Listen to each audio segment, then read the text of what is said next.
Episode 15 के start में हमें दिखाते हैं कि सब हॉस्पिटल में होते हैं और लायन हंटर बेहोश हुई होती है। किम दोहा उसके पास बैठा होता है। जैसे ही लायन हंटर को होश आता है वो दिक्चिन के बारे में पूछती है तो किम दोहा उसे कहता है कि उसे कई फ्रैक्चर्स आए हैं और उसकी सर्जरी चल रही है। कंगमिन उन्हें आकर बताता है कि मैंने सारा एविडेंस फोरेंसिक टीम के हवाले कर दिया है। जैसे ही दिक्चिन को होश आएगा पुलिस उससे कुछ सवालात करेगी। लायन हंटर किम दोहा से कहती है कि दिक्चिन के होश में आने के बाद तुम उससे क्या बात करोगे। तो किम दोहा कहता है कि मैं उससे पूछूंगा कि उस दिन एएमजी और उसके दरमियान क्या बात हुई थी।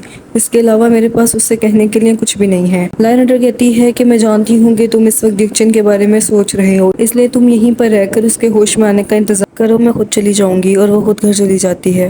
किम दोहा रियल कल्प्रिट को पकड़ने के लिए कंगमिन का शुक्रिया अदा करता है तो कंगमिन कहता है कि उसने कुछ नहीं किया, ये सब सोल्ही यानी लायन हंटर ने किया है। वही जेचिन से मिलने गई थी और उसी ने फिगर किया कि दिक्चिन असली कातिल हो सकता है। और वो उसे कहता है कि अगर लायन हंटर के पास ये एबिलिटी ना होती कि वो लाइस डिटेक्ट कर सके तो आज हमारा रिलेशन ना टूटा होता, लेकिन उसकी इसी एबिलिटी ने तुम्हारी बहुत मदद की है, तुम पर से मर्डर का इल्जाम हट गया। दिक्चिन की सर्जरी सक्सेसफुल हो जाती है और उसे होश आ जाता है। किम दोहा उससे मिलने जाता है और उसे कहता है कि जब तुम रिकवर हो जाओगे तो पुलिस तुमसे सवालात करेगी, अब मुझे बताओ कि उस रात क्या हुआ था। तो दिक्चिन कहता है कि मैंने एएमजी को जानबूझकर नहीं मारा, उस रात ना ही तुम मेरा फोन उठा रहे थे और ना ही सॉकर देखने आए, तो मैं तुम्हें ढूंढने बीच पर चला गया और वहां पर एएमजी थी। फिर सीन बीच की तरफ शिफ्ट होता है और हमें दिखाया जाता है कि दिक्चिन बीच पर जाता है और वहां पर एएमजी मौजूद होती है। वो एएमजी से दोहा के बारे में पूछता है तो वो बताती है कि हमारा ब्रेकअप हो गया है। दिक्चिन उसे कहता है कि तुम उसके साथ जबरदस्ती चिपकना और सीन्स क्रिएट करना बंद कर दो। एएमजी कहती है कि तुम भी दोहा के लिए फीलिंग्स रखना बंद कर दो। ये सुनकर दिक्चिन पहले तो शॉक हो जाता है और कहता है कि ये क्या नॉनसेंस है, लेकिन फिर जब उसे महसूस होता है कि एएमजी सीरियस है और वो इस बारे में जानती है तो उसके होश उड़ जाते हैं और उसे कहता है कि तुम्हें इसके बारे में कैसे पता, क्या तुम्हें दोहा ने बताया। तो एएमजी कहती है कि नहीं। वो वहां से जाने लगती है तो दिक्चिन उसे जबरदस्ती पकड़कर एक फॉरेस्ट की साइड पर ले जाता है और उससे कहता है कि मुझे सच सच बताओ, क्या दोहा को इस बारे में पता है कि उसने तुम्हें बताया है। तो एएमजी कहती है कि नहीं, पहले तो मैंने इस चीज को लाइट लिया, लेकिन मुझे आहिस्ता आहिस्ता तुमसे जेलसी होने लगी और फिर मैंने रियलाइज किया कि तुम दोहा के लिए फीलिंग्स रखते हो। तुम ये ना समझो कि हमारा ब्रेकअप हो गया है तो दोहा तुम्हें एक्सेप्ट कर लेगा या तुम्हारा दोहा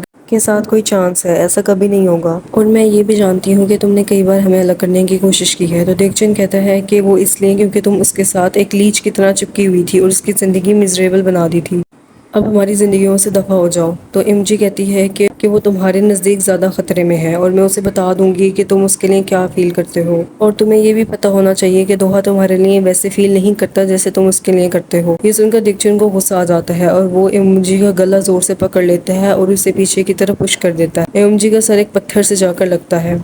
दिक्चिन को पहले तो नहीं पता चलता, लेकिन उसके आवाज देने पर जब वो नहीं उठती तो वो पास जाकर उसकी सांसें चेक करता है तो उसको सांस नहीं आ रही होती। वो दिक्चिन बहुत ज्यादा घबरा जाता है क्योंकि एमजी मर चुकी होती है। वो उसकी बॉडी को वहां पर ऐसे ही छोड़कर घर वापस आ जाता है और सोकर देखने लगता है। वो सोचता है कि वो एमजी की डेथ को सुसाइड की शक्ल दे सकता है, इसलिए वो वहां वापस जाता है और एमजी की बॉडी को दफना देता है, उसके शूज उतार कर बीच पर रख देता है और उसका मोबाइल ओशन में फेंक देता है। फिर वो घर आ जाता है। घर आकर उसे रियलाइज होता है कि उसने अपने गले में जो रिंग पहनी हुई थी वो नहीं है। वो रिंग किम दोहा की रिंग से मैच करती थी। वो वापस उसी जगह पर जाता है और काफी ढूंढता है, लेकिन उसे वो रिंग नहीं मिलती और वो समझ आता है कि वो रिंग एमजी के साथ ही दफन हो गई है। लेकिन उसने एमजी को दफनाते हुए उसके हाथ से किम दोहा की दी हुई कपल रिंग उतार ली थी। वो एमजी के कपड़े और रिंग जलाना चाहता है मगर नहीं जला पाता। एमजी के कपड़ों पर दिक्चिन का खून गिरा होता है, इसलिए वो उसके क्राइम का एविडेंस होता है। वो एमजी के कपड़े और रिंग एक बॉक्स में करके रख लेता है ताकि उसे हमेशा अपने जुर्म का एहसास रहे और वो किसी भी वक्त पुलिस को वो एविडेंस देकर अपने जुर्म का एतराफ़ कर सके। दिक्चिन कहता है कि मैंने अपने भाई जेचिन को भी टेम्परेरी जुर्म का एतराफ़ करने के लिए कहा था। मैं फ़ौरन इसका एतराफ़ नहीं कर सकता था क्योंकि मैंने कंपनी के बारे में भी सोचना था और अपने डिवोर्स का प्रोसेस भी कंप्लीट करना था। वो कहता है कि मैं नहीं चाहता था कि कोई भी मेरी वजह से मुश्किल से गुजरे। मैं अपनी फीलिंग्स कब्र तक लेकर जाना चाहता था और किसी को भी नहीं बताना चाहता था। और वो किम दोहा से माफ़ी मांगता है तो किम दोहा कहता है कि माफ़ी से इस मसले का हल नहीं निकल सकता। किम दोहा वहाँ से जाने लगता है तो दिक्चिन पीछे से उसे टेक केयर कहता है और किम दोहा वहाँ से चला जाता है। हर जगह ये खबर तेजी से फैल जाती है कि जे एंटरटेनमेंट कंपनी का सीईओ मर्डरर है। फिर किम दोहा और लायन हंटर एएमजी की ग्रेव पर जाकर कंडोलेंसेस पे करते हैं।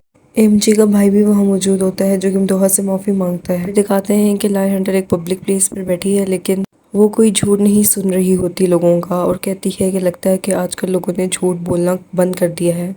फिर सीन लायर हंटर के टेरेट कैफे शिफ्ट होता है। वहाँ पर लायर हंटर के फ्रेंड्स और किम दोहा भी होता है और लायर हंटर कंगमिन के असिस्टेंट पुलिस ऑफिसर को पूरे पुलिस स्टाफ के लिए ड्रिंक्स और कॉफी दे रही होती है। लायर हंटर कंगमिन की ड्रिंक पर स्पेशल उसका नेम मेंशन कर देती है, जिसे देखकर किम दोहा को बहुत जेलसी होती है और वो उसे कहता है कि तुम कंगमिन से इतना क्लोज कब से हो गई कि तुम उसे उसके फर्स्ट नेम से बुलाने लग गई। तुम उसका नेम मिस्टर ली कंगमिन भी मेंशन कर सकती थी। लायर हंटर समझ जाती है कि किम दोहा जेलस फील कर रहा है। वो उसे कहती है क्या तुम्हें बुरा लगा my dear Doha. My dear Doha सुनकर किम दोहा बहुत ज्यादा शाय फील करता है। फिर लायर हंटर उसे कहती है कि तुम मुझे माय डियर सोली कहकर बुलाओ। किम दोहा उससे माय डियर सोली कहता है और दोनों शाय फील करते हैं और एक दूसरे को देखकर मुस्कुराने लगते हैं। 5 साल पुराना केस सॉल्व करने की वजह से कंगमिन को बहुत ज्यादा अप्रिसिएशन मिलती है और हेड उसे कहता है कि तुम्हारी प्रमोशन के बारे में भी सोचा जा रहा है। फिर वो सब लायर हंटर की दी हुई ड्रिंक्स एंजॉय करते हैं।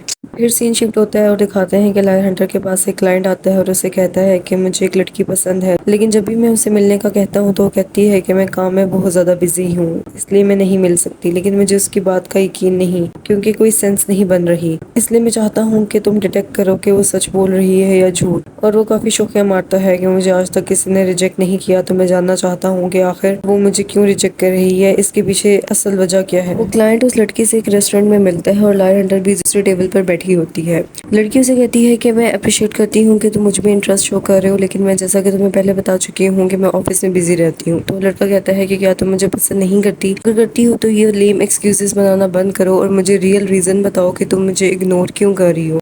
तो वो लड़की कहती है कि असल में बात यह है कि मुझ पर काम का बहुत ज्यादा बर्डन है। तो लायर हंटर उस लड़के को सिग्नल देती है कि सच कह रही है। फिर वो लड़की कहती है कि मेरी एक बेटी भी है। तो लड़का कहता है कि तुम तो मैरिड नहीं हो। तो कहती है कि हाँ मैं सिंगल मदर हूँ। लेकिन लड़का ऐसा शो कराता है कि उसे कोई फर्क नहीं पड़ा और लायर हंटर उससे सिग्नल करती है कि ये सच कह रही है। फिर जब लड़की देखती है कि इसको कोई फर्क नहीं पड़ा तो वो कहती है कि मैं हर वीकेंड पर क्लबिंग भी जाती हूँ और मैंने प्लास्टिक सर्जरी करवाई हुई है। तो लड़का कहता है कि तुम वैसे ही इतनी प्रिटी हो, आजकल तो हर कोई प्लास्टिक सर्जरी करवा रहा है, तो इसमें कोई बड़ी बात नहीं है। फिर वो लड़की कहती है कि मैं शॉवर भी नहीं लेती और मैंने अपने चेहरे पर बहुत थिक फाउंडेशन लगाई हुई है, इसलिए मैं तुम्हें खूबसूरत लग रही हूँ। असल में मैं प्यारी नहीं हूँ। लेकिन उस लड़के पर फिर भी कोई असर नहीं हो रहा होता।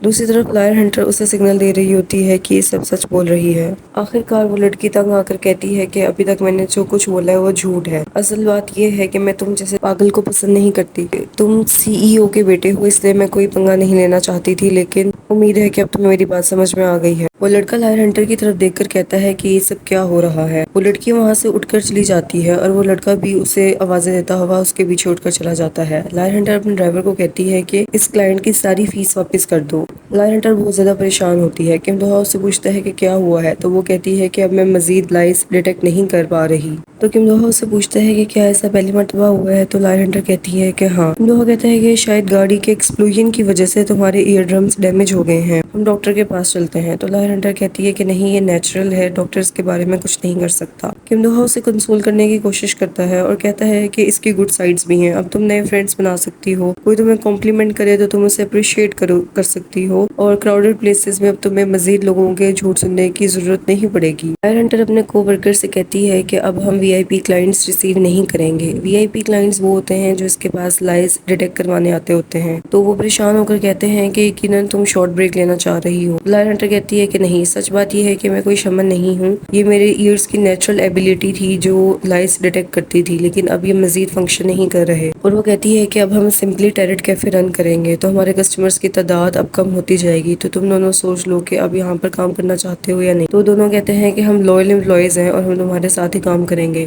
लायर हंटर ये सुनकर बहुत खुश होती है। फिर दिखाते हैं कि शियोन किम दोहा से मिलने का कहती है और वो टेरेट कैफे में मिलते हैं। शियोन टेरेट कैफे आती है तो लायर हंटर उसे देखकर बुरा फील करती है। तो शियोन कहती है कि मैं आगे बढ़ चुकी हूँ और ये काम के सिलसिले में है, इसलिए मुझे गलत मत समझो। लायर हंटर दिल में सोचती है कि यकीनन झूठ बोल रही है। शियोन किम दोहा से कहती है कि एक कंपनी ने मुझे साइन की है और मैंने उन्हें तुम्हारा नाम रिकमेंड किया है, मैं चाहती हूँ कि तुम उनसे मिल लो और बात कर लो। तो किम दोहा कहता है कि नहीं, मेरे अपने कुछ प्लान्स हैं, कुछ लोग हैं जिनके साथ मैं काम करना चाहता हूँ। फिर शियोन वहाँ से जाने लगती है तो वो देखती है कि लायर हंटर का ड्राइवर उसके लिए अम्ब्रेला लेकर खड़ा हुआ है और उसे कहता है कि मैं आपको गाड़ी तक छोड़ आता हूँ। शियोन उससे उसका नाम पूछती है और उससे उसका नंबर लेती है और कहती है कि क्या तुम असल में मेरा बॉडीगार्ड बनना पसंद करोगे। लायर हंटर का ड्राइवर अपने कोवर्कर को बताता है कि शियोन ने उसे उसका पर्सनल बॉडीगार्ड बॉडीगार्ड बनने की ऑफर की है, लेकिन अगर उसने ये बात लायन हंटर से की तो वो अपसेट हो जाएगी। तो मैं अब क्या करूँ? क्योंकि लायन हंटर अच्छा फील नहीं कर रही होती क्योंकि उसकी लाइज डिटेक्ट करने की एबिलिटी खत्म हो चुकी होती है। इसलिए किम दोहा उसको एक डेट पर लेकर जाता है। वो उसे एक डायलॉग शो दिखाने लेकर जाता है और वो दोनों काफी इंजॉय करते हैं और वापसी पर उसके लिए अच्छा सा डिनर कुक करता है और उसे एक प्रॉपर डेट की शक्ल देता है और घर को थोड़ा सा डेकोरेट भी करता है और वो दोनों काफी अच्छा टाइम स्पेंड करते हैं और लायन हंटर भी अच्छा फील करती है। फिर वो दोनों मूवी देखते हैं और लायन हंटर कहती है कि मैं लाइस डिटेक्ट नहीं कर पा रही, लेकिन इस चेंज के साथ भी अब मैं अच्छा फील कर रही हूँ। यहाँ पर एपिसोड 16 खत्म हो जाती है।